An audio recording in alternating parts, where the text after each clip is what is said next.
प्रेम रस का सार है वृंदावन, प्रेम रस का सार प्रदान करने वाला है। अगर हमारे हृदय में वृंदावन वास करते हुए प्रेम रस स्फूर्ति नहीं हो रही तो जरूर कहीं न कहीं हम कोई बड़ी त्रुटि कर रहे हैं। बिल्कुल ऐसी जगह त्रुटि कराएगी माया जहां से आपको आनंद का बिल्कुल अनुभव ना होने दे। इसलिए सावधान। श्री वृंदावन का आश्रय बहुत बड़ा बल मिल गया है, बहुत बड़ा बल मिल गया है। यहां की वायु आपको पवित्र करेगी। यहां की लता दर्शन से, जैसे बड़े बड़े तीर्थों के अवगाहन से अंतःकरण में निर्मलता आती, यहां केवल लताओं के दर्शन से, स्वाभाविक लताओं के दर्शन से आपके हृदय में वो निर्मलता आने लगेगी जिससे प्रियालाल प्यारे लगने लगेंगे।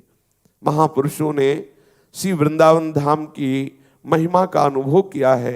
वो वर्णन करते हैं कि ये स्निग्ध प्रेम रस धारा यहां सदैव प्रवाहित होती रहती है। सेवक जी ने भी कहा है, बहत प्रेम सागर जहां, देखो कैसी कृपा हुई, प्रेम सागर जहां बह रहा है वहां हम वास कर रहे हैं और एक बूंद भी प्रेम हृदय में नहीं। ये भी आश्चर्य की बात है। बस यही विचार करना है। इसी का चिंतन हुआ कि ऐसा क्या आचार्य महापुरुष जन, रसिक जन जो इसका अनुभव कर रहे हैं वो ऐसा वर्णन कर रहे हैं और हमारा हृदय अनुभव कर रहा है एकदम शुष्कता। सब होने पर भी शुष्क हृदय, द्रवित हृदय नहीं, क्योंकि द्रवित हृदय में विकार नहीं आते, द्रवित हृदय में राग द्वेष नहीं होता। रस की हीनता में ही ये काम क्रोध आदि विकार आते हैं। जब रस का अभाव होता है तभी किसी व्यक्ति वस्तु से रस लेने की इच्छा होती है। अगर अपने घर में मिल जाए तो हम बाहर क्यों भटके। निज सुख बिन मन होई किथीरा, यदि हमारे मन में ही सुख का अनुभव होने लगे तो बाहर हम इंद्रियों के विलास में क्यों फंसे। इसीलिए सुख का अनुभव नहीं हो पा रहा। सुख समुद्र वृंदावन में रहते हुए बड़े बड़े ब्रह्मानंद रस में डूबे हुए महापुरुषों के भी हृदय में आनंद का लोभ प्रकट कर दे, अर्थात उस ब्रह्मानंद से भी श्रेष्ठ ये रस वृंदावन के वास का, वृंदावन की रज के सेवन का, वृंदावन के श्यामा श्याम के चरणों के आश्रय का है।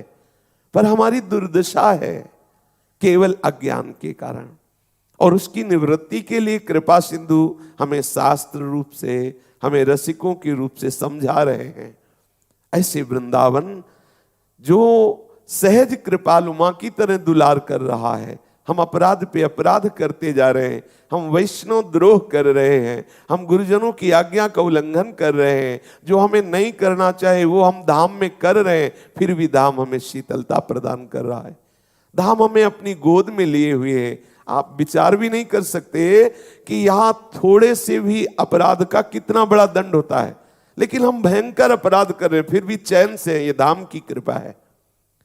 वृंदाटवी मां की तरह दुलार कर रही, जैसे मां बच्चे की मलिनता या अपराध को नहीं देखती, ऐसे वृंदावन नहीं देखता। पर कब? जब हम केवल वृंदावन का आश्रय ले लेते हैं।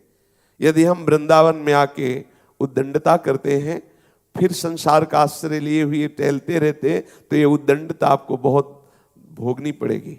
और यदि आपने केवल वृंदावन का आश्रय ले लिया है तो आपको वृंदावन सत्संग देगा, रसिकों का संग देगा, आपके हृदय में सुंदर विवेक देगा। आप अपने आप को बचाइए। प्रिया प्रीतम के महल में हैं। जब किसी को मंदिर में ले जाया जाता है तो वो डरता है कि यहाँ झूठ ना बोले, यहाँ कोई गलत आचरण न करें, यहाँ कोई गलत खान पान न करें। बोले मंदिर है ठाकुर जी का या जो भी प्रभु का मंदिर है। आप विचार करो, ये सच्चिदानंद महल है श्री श्यामा श्याम का, और हम यहाँ क्या क्या आचरण करते हैं, फिर भी हम पर कृपा है। आप इस कृपा की तरफ दृष्टि नहीं डाल रहे, फिर भी हम पर कृपा है।